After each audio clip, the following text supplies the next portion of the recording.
acceptând că viața ta vine prin viața părinților, nu este obligatoriu să-i aprobi. Să fii de acord Da, cu... Nici de cum. nu are legătură cu a aproba lipsurile, minusurile și ceea ce... Și comportamentele Exact. disfuncționale pe care ei le-au aplicat în creșterea mea. Nici de cum.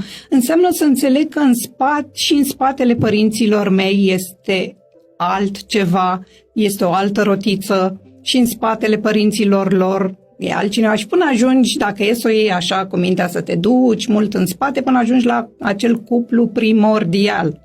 Dacă reușești să-l descoperi. Dacă reușești să-l cuprinzi cu mintea, așa stând și gândindu-te tu, ajungi de fapt la acel 1 divizat în 2 și cum apare mama, tatăl, fiul și de fapt vezi la nivel foarte subtil de fapt pe cine negi când îți negi mama sau tatăl.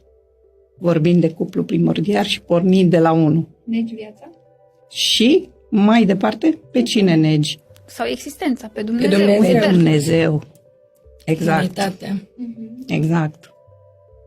Și atunci asta ce înseamnă? Ești deconectat. Da.